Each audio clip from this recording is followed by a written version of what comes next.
प्रभु यीशु मसीह के मधुर और मीठे नाम में आज दिनांक 30 मई दिन सोमवार को हम आप सब अपम के श्रोताओं का हार्दिक स्वागत करते हैं। आज के दिन के लिए जो वचन है वो लिया गया है नीति वचन की पुस्तक, उसका दूसरा अध्याय, उसका चौथा और पांचवा पद।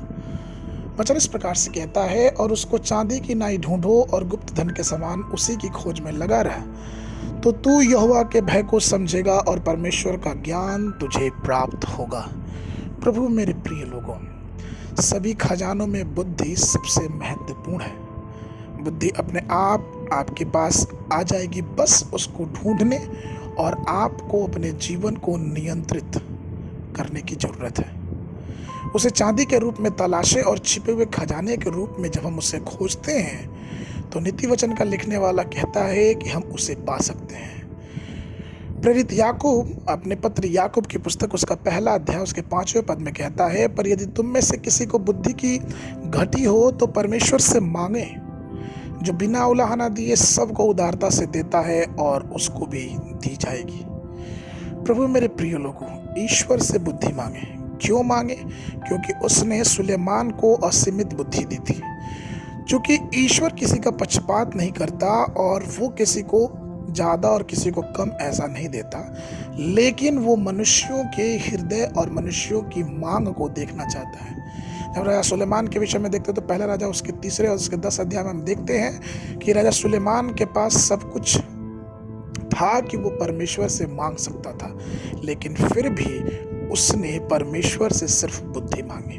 और चूंकि उसने बुद्धि मांगी तो परमेश्वर ने उसे धन, वैभव, सम्मान सब कुछ दे दिया। प्रभु में मेरे प्रिय लोगों, परमेश्वर का वचन कहता है कि पहले हम उसके राज्य और उसकी धार्मिकता की खोज कर ले तो सारी वस्तुएं हमें मिल जाएंगी।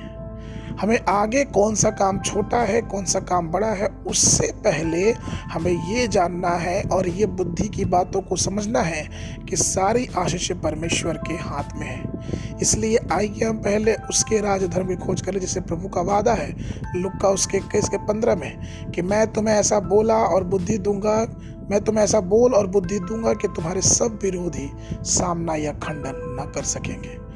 जो लोग प्रेम, बुद्धि और ज्ञान के पीछे चलते हैं वे पवित्र पर बाइबल से प्रेम करते हैं, उसका मनन करते हैं, उस बुद्धि और उस ज्ञान के खजाने में वो लगे रहते हैं, क्योंकि वो परमेश्वर की पवित्र आत्मा के द्वारा चलाए जाते हैं। भजन संहिता की पुस्तक, उसका 19 के 7 पद में कहता है, यहोवा की व्यवस्था खरी है, वह प्राण को बहाल कर देती है, यहोवा के नियम विश्वास योग्य हैं, साधारण लोग को बुद्धिमान बना देती है। परमेश्वर के नियम साधारण लोगों को भी बुद्धिमान बना देते हैं। प्रिय लोगों, जब हम ये पाते हैं कि किस प्रकार से व्यवस्था, या यूं कहें कि परमेश्वर के पवित्र वचन को पढ़ने से हमारी बुद्धि और हमारा ज्ञान बढ़ोतरी होता है, तो हम इसका एक बहुत जीता जागता उदाहरण यहोशू के जीवन में देख सकते हैं। यहोशू की पुस्तक, उसका पहला अध्याय, उसके 8 पद में वचन कहता है कि व्यवस्था की यह पुस्तक तेरे चित्त से कभी ना उतरने पाए, इसी में दिन रात ध्यान रखना, इसलिए कि जो कुछ उसमें लिखा है उसके अनुसार करने की तू चौकसी करे, क्योंकि ऐसा ही करने से, ध्यान दे, क्योंकि ऐसा ही करने से तेरे सब काम सफल होंगे और तू प्रभावशाली होगा। अर्थात अगर हमको अपने काम को सफल करना है, हमको अपने जीवन को प्रभावशाली करना है, तो हमें परमेश्वर की बुद्धि और ज्ञान में बढ़ते जाना है, और वो बुद्धि और ज्ञान हमें प्राप्त होगा परमेश्वर की जीवित कलाम से। हम सुलेमान के बारे में देखते हैं, दानियल के विषय में देखते हैं, तीनों जवानों के विषय में देखते हैं। ऐसी परमेश्वर की स्वर्गीय बुद्धि और स्वर्गीय प्रभाव से ये लोग भरे हुए थे, क्योंकि इन्होंने परमेश्वर की व्यवस्था पे रात दिन ध्यान किया। तो आइए हम अपने परमेश्वर की व्यवस्था को ध्यान करें, उस पे अपने जीवन पे चौकसी लगाएं और उसकी व्यवस्था पे आगे बढ़ते जाएं। आज के मनन के लिए जो पद है वो लिया गया है नीति वचन की पुस्तक, उसका पहला अध्याय, उसका 7 पद। वचन कहता है, यहोवा का भय मानना बुद्धि का मूल है, बुद्धि और शिक्षा को मूढ़ ही लोग तुच्छ जानते हैं। बाइबल अध्ययन के लिए सुबह के समय दूसरा इतिहास की पुस्तक, उसका 10, 11 और 12 अध्याय। संध्या के समय यूहन्ना रचित सुसमाचार, उसका 11 अध्याय 30 पद से लेकर 57 पद तक। परमेश्वर आप सबको आशीष देवे।